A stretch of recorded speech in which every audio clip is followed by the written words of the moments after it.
So how do you measure an entire planet? I mean, really think about it. Forget satellites, forget telescopes. What if all you had was a simple wooden stick, the sun over your head, and, well, your own brain? Sounds impossible, right? But way back in 240 BC, one man used exactly these tools to figure out the size of the Earth. And get this, he was almost perfectly right. This isn't some legend. It's one of the greatest intellectual achievements in all of human history, and it all kicked off in one truly remarkable place. Our story starts right here, in the shimmering city of Alexandria, Egypt. In the 3rd century BC, this place was more than just a city. It was the intellectual capital of the entire known world. I mean, it was the place to be. It was a beacon of learning that pulled in the brightest minds from everywhere to study, to argue, and to push the very limits of what we thought we knew. And at the very heart of this incredible city was the great library, run by this man, Eratosthenes. Now, he wasn't just a librarian.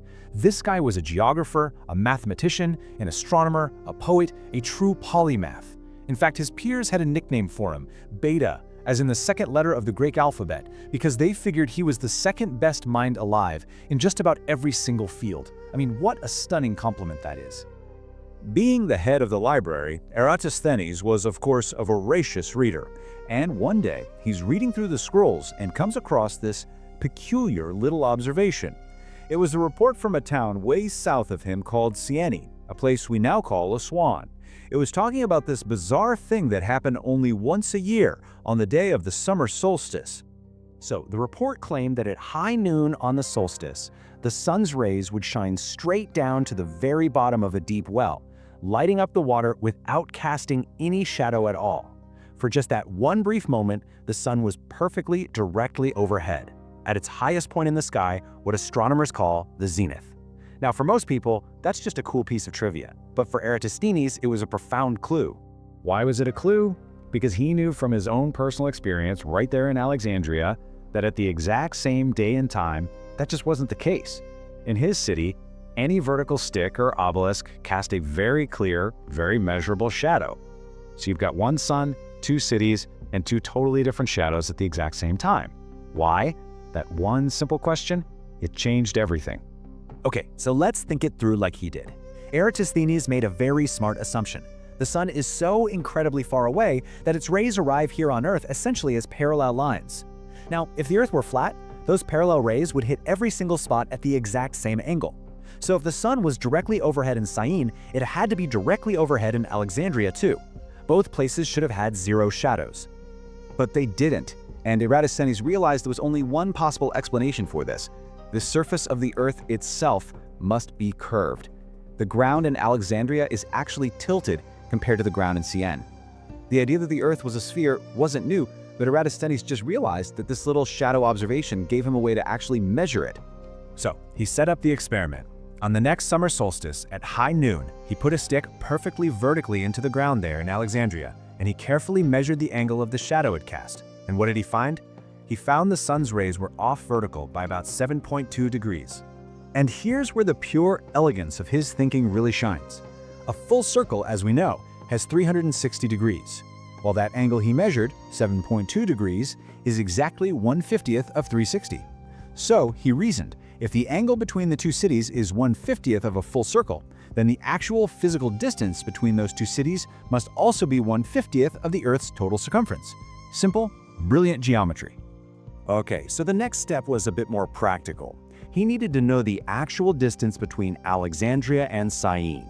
He didn't walk it himself, of course. He used existing data from professional surveyors known as bematists. These were men who were literally trained to walk in precise, measured steps over huge distances to map out the kingdom. And according to their surveys, the distance was about 5,000 stadia. This piece of human-powered data was the last variable he needed for his grand calculation. I mean, it's this incredible mix of abstract geometric thought and literally boots-on-the-ground measurement. So now, he had both pieces of the puzzle. He took the distance, 5,000 stadia, and he did the final incredibly simple bit of math. He multiplied it by 50. The answer? 250,000 stadia. Just like that, he had calculated the circumference of the entire planet, using nothing but a shadow and a walk in the desert. So, how close was he really? Well, converting ancient stadia to modern units is a little tricky, but our best estimates suggest his calculation comes out to about 39,690 kilometers. The actual circumference of the Earth at the equator is about 40,075 kilometers. He was off by less than 2%. Just let that sink in for a second. Over 2,000 years ago, with a stick, he was accurate to within 2%. It's just mind-blowing. Now look, his method wasn't perfect. He had to make a few assumptions, like that Syene and Alexandria were on the exact same line of longitude, which they aren't quite, and that the bimetist's measurement was perfectly precise. But even with these small errors in the data, his logic, his fundamental method, was absolutely flawless. He had given humanity its very first scientific measurement of our own world. But here's the crazy thing: knowledge this profound can be forgotten. Fast forward 17 centuries, and you have Christopher Columbus completely rejecting Eratosthenes' accurate number for a much smaller, less accurate one. That mistake is what led him to believe he could easily reach Asia by sailing west. He was only saved from disaster by the lucky chance that the Americas were in the way. So how does knowledge like this become so fragile? Well, a big part of the problem is that its home, the Great Library of Alexandria, was eventually destroyed. Eratosthenes' original writings, they just vanished, turned to smoke and ash. The only reason we even know about his method is because other scholars quoted and described his work in their own writings. It's a pretty chilling reminder of how easily we can lose everything. But while so much was lost in Europe during the Middle Ages, this ancient wisdom wasn't totally wiped out. It was preserved, protected, and even expanded upon by brilliant scholars in the Islamic world. They meticulously translated these Greek texts, creating a vital bridge of knowledge that carried these ideas all the way to the Renaissance, and eventually, down to us today.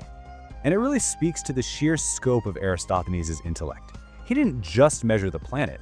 He also came up with this incredibly elegant algorithm for finding prime numbers. It's called the sieve of Eratosthenes, and it's a method so good it's still taught in math classes today, more than 2,000 years later. So you go from a simple stick to the phone in your pocket. The fundamental principles of geometry and observation that Eratosthenes pioneered are the direct ancestors of the GPS technology that guides our entire modern world. His story is just this powerful reminder that the greatest leaps forward don't always need complex technology.